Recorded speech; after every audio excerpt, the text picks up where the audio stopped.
Where's Stuhan, min friend, and welcome to yet another video.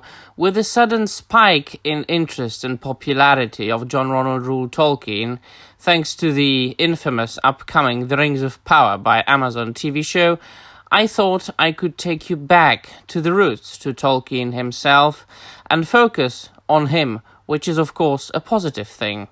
And everybody knows in the world that he was, and still is, one of the greatest fantasy writers in the history of literature, and a great poet as well. But very few people know how much work and thought and study and time he put into composing his poetry. And he was so skilled in poetry that he was able to, for instance, study the Old English, or the Old Germanic really, in general, alliterative verse, and then compose his own poems, his own epic poems, in modern English. But for you to completely and utterly understand this extraordinary talent and work that Tolkien did and have, it is important to first describe to you what the alliterative poetry was and how important for England, Tolkien's native country, it really was. And for this reason, I shall be reading passages from a paper, from an article that I wrote a couple of years ago for the University of Ostrava in the Czech Republic on the very same subject matter. So you could consider this video to be more or less a audiobook, an audio article about Tolkien and alliterative poetry. Let us start, my friends, and if there is a need to demonstrate something visually, I shall put it on the screen. And this is the end of the introduction, and enjoy, my friends. 1. John Ronald Reuel Tolkien, the well-known author of the high fantasy novels The Hobbit and The Lord of the Rings, has received much praise over the 8 decades since his first work of fiction was published. In the eyes of the general public, he is obviously mostly famous for his contributions to the corpus of secondary world fantasy stories, and to a slightly lesser degree for being an Oxford Don and an accomplished linguist who lectured and wrote on Germanic languages, their history, and the literatures that were written in them. However, what could still be considered a relatively unknown fact about Tolkien is his ability to combine all the above-mentioned, add in his knowledge of European legends and mythologies, and meld it into something new, which, nevertheless, has an ancient feeling. Furthermore, for all the success of the prose works he wrote, his skills and experiences as a poet and an expert on metre tend to be overlooked, and it was only with the publications of such works as The Legend of Sigurd and Gudrun and The Fall of Arthur that this particular skill of Tolkien's started to reach the attention and knowledge of the common reader. Tolkien's passion for studying, teaching, and ultimately inventing languages required something which is also crucial when one wants to be a skilled poet or a musician, and that is a sensitive ear. That is especially true when one is interested in the Old English poetry, circa 7th to 11th century, composed by Anglo-Saxon poets, also known as Shopas, and later written down by ancient English scribes and scriptoria. This kind of poetry was completely different from what was composed in Britain during Tolkien's life, and had very different and more complicated sets of rules. Luckily for Tolkien, he did have a sensitive ear, and he understood the rules, which he then applied in his own poems, and by translating older texts and writing new ones, he became one of the writers who started what could potentially be called the 20th century alliterative revival, spreading the ancient metre among a wide audience. And at a time when modernism was popular, he contributed at least partially to the survival of the heroic and romantic metre. But did he contribute to the revival and resurrection of the original Germanic metre? Did he help the true ancient poetical form re-enter the minds of readers and listeners? And ultimately, Was he in any way one of the minstrels who long ago kept the memory of heroes and gods alive? In this article, I explore examples of Tolkien's alliterative poems and, comparing their metre, and to a certain extent the general atmosphere, with those of Old English and Old Icelandic poems, I hope to arrive at a positive conclusion. For today, more than ever before, it is crucial to remember where English and American literature came from, and in the midst of all that is being studied, which is often classed as English literature simply because it was written in the English language, it is important not to forget the literature's original European roots. Before looking more closely at Tolkien's poems, however, it would be fitting to briefly explain the above-mentioned rules, accompanied by examples and extracts from original works of art. 2. Alliterative verse.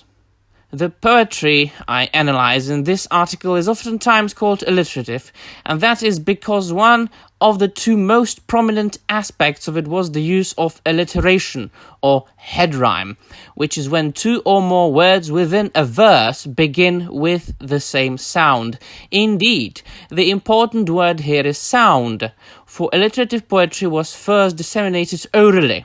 Thus, it is meant to be read aloud, and it is sounds that alliterate, not necessarily letters. The rules were that each consonant alliterated with itself, except the paired consonants sh, sp, and st, which could only alliterate with themselves.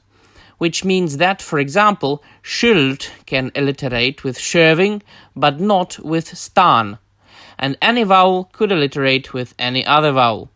An Old English verse was furthermore divided into two half-lines or hemistichs, also called A-verse and B-verse, and it was alliteration that connected the pairs syntactically and to a certain extent semantically, for usually three important words in a full verse alliterated, occasionally four. Here the word stress, the other important aspect of alliterative poetry, should be mentioned. The metrical rules of Old English poetry were based on varying positions of stressed and unstressed syllables in individual hemistichs, rather than on a fixed pattern, as is the case with Romance-based poems. Stressed syllables are called lifts, and unstressed syllables are called dips, and it is the former that alliterates, mostly being important, strong words such as nouns, adjectives, or verbs. Usually, a half-line contained two main stresses, whereas the number of unstressed syllables could be relatively unlimited. In one hemistich, therefore, there were at least two important words carrying the main stress, and most often the first lift of the second half-line alliterated with one or both lifts in the first half-line. The addition of head rhyme was furthermore made easier by the nature of Germanic languages themselves, because they have always tended to put the main stress on the first syllable of words, except, of course, in the cases of prefixed words. The majority of Old English half-lines then falls into one of the 6 basic types described for the first time by the German philologist Edward Sievers. Now, if you please look at the screen, I shall put there a table with those types. And the first one goes lift, dip, dip. B goes dip, lift. C goes dip, lift, dip. There are 2 D types, lift, subordinate stress, dip. B, lift, dip, subordinate stress. And E, lift, subordinate stress, dip, lift.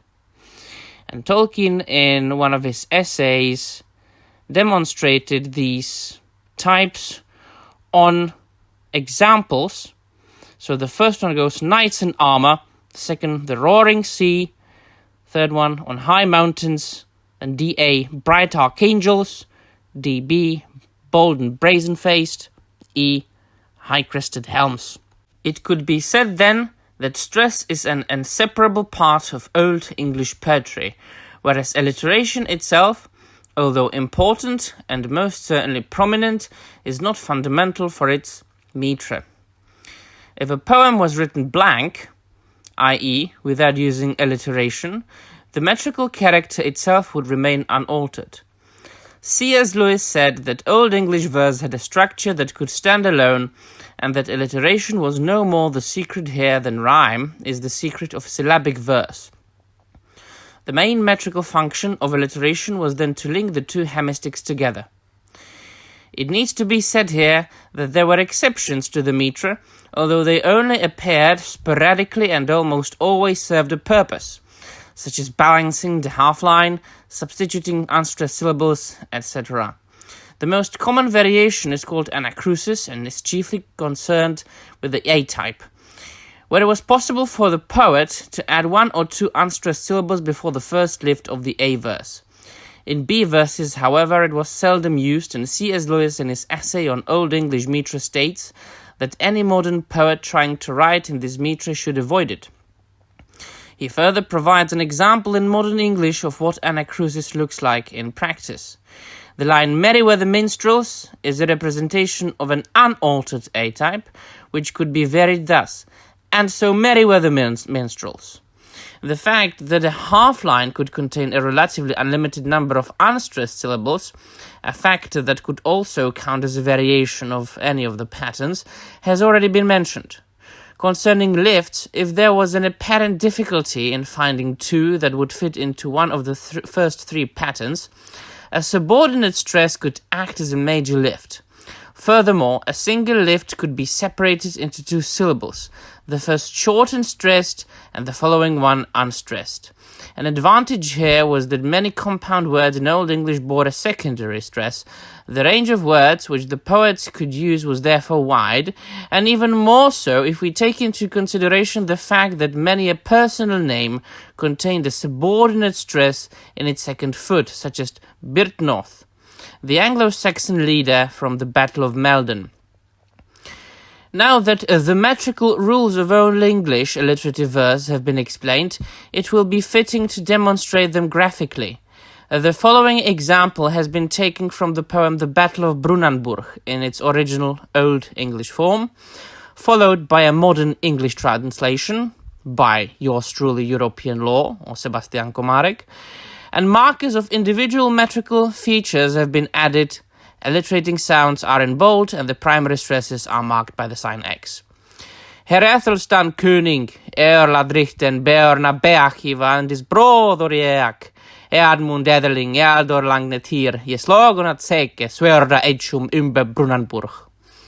And in modern English it goes, Herr Ethelstan King, Earl's leader, bracelet giver, and his brother too, Edmund Prince, honor won forever, slaying in battle with swords' edges around Brunanburh. Another prominent feature of the oldest Germanic literature worth mentioning, and once again demonstrating the inventiveness and skills of the poets, is a specific vocabulary and a literary device called variation. And then, my friends, I go into things like the poetical vocabulary and kennings, which are not very much important for this video. So instead of this, I will move right to the next topic, which is Old Norse metres. The Old Norse or Old Icelandic literature will be merely touched upon briefly, for the rules of the alliterative verse originating in this region are so complex they would take up an entire monograph. They are, nevertheless, fundamental for the purposes of this article because Tolkien composed in both versions of the metre. But for now, I think I will skip this part because it's quite long. I will put a link in the description down below. You can check it out for yourselves. But I shall like to go to the next chapter, which is already connecting the above-mentioned rules, I hope you remember them, with Tolkien and the way he composed his poetry. The Oxford Shop, that is 3. As has been mentioned above, Tolkien managed to combine a passion for languages, ancient stories, and a sense and understanding of metrical structure to such an extent that he was able to compose and write down a number of alliterative poems, many of which have been published by his son Christopher.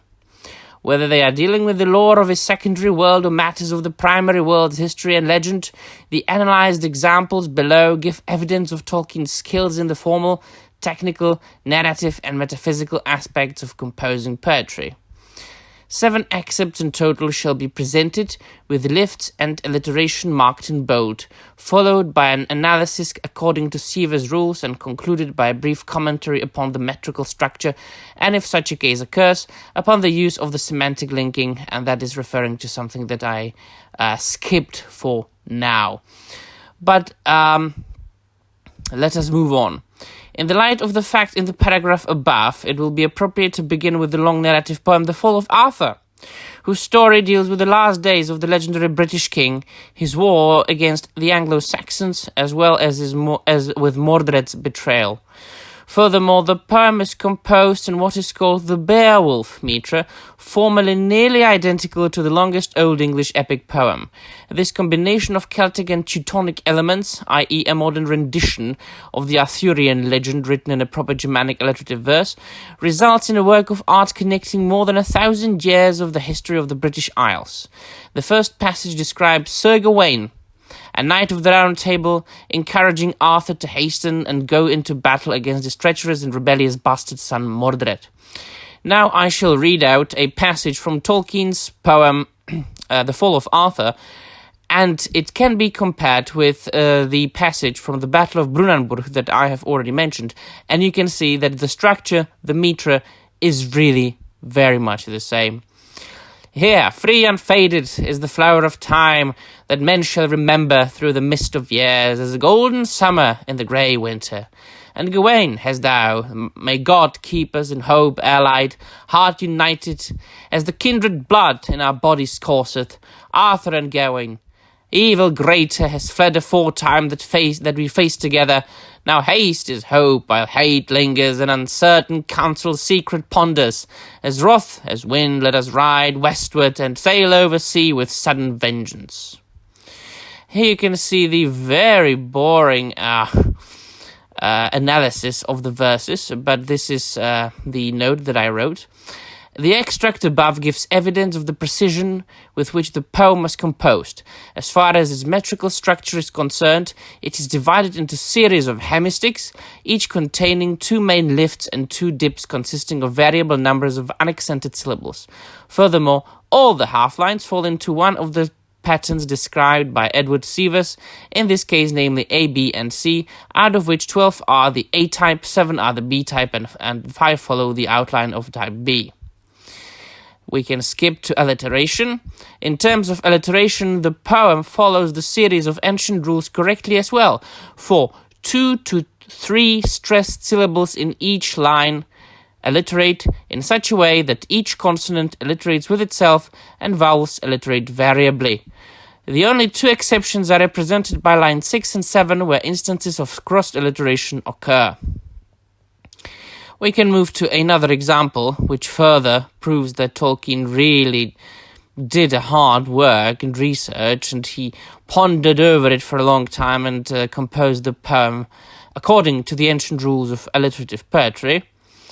Only a couple of lines previously in the poem, Cradock came to his king with evil tidings, warning him against Mordred. Hither have I hardly hunted riding, on the sea pursued your side, hastened treason to tell you, trust not Mordred, he is false to faith, your foes harbours, with lords of Lochlan league he maketh. Out of Almain an angel, allies hireth, coveting the kingdom, to the crown reaching, hands unholy, haste now westward. And if you look at the analysis of the poem, once again, the graphic analysis, it is very much the same as the aforementioned example over there. The next example I chose will be much closer to all the fans of Tolkien's fantasy stories, because it is taken from the Lay of the Children of Húrin, and my article there goes, in the same way that Tolkien was shifting his attention between the primary and the secondary world when he was teaching at Oxford during the day and writing high fantasy stories at night, he was also switching between those realms in his poems. Evidence of this can be seen below, in verses from the epic poem The Lay of the Children of Húrin, in which Tolkien combined his own mythology concerning the history of Arda with the primary world's poetical and linguistic rules. And it goes, Then Thalion was thrust to Thangorodrim, that mountain that meets the misty skies on high o'er the hills that Hithlum sees, blackly brooding on the borders of the north. To a stool of stone on its steepest peak they bound him in bonds an unbreakable chain, and the Lord of Woe there laughing stood, then cursed him forever, and his kin and seed with the doom of dread of death and horror. There the mighty man unmoved sat, but unveiled was his vision, that he viewed afar all earthly things with eyes enchanted, that fell on his folk a fiend's torment. And not to take up much of your time, I shall move to a last example that will further demonstrate and conclude this video and the essay, and I shall read out a poem from The Lord of the Rings, The Two Towers, and it was, of course, uttered by Trebeard. Learn now the lore of the living creatures, first named the four, the free peoples, eldest of all, the elf children, dwarf the delver, dark are his houses, Ent the earth-born, old as mountains, man the mortal, master of horses.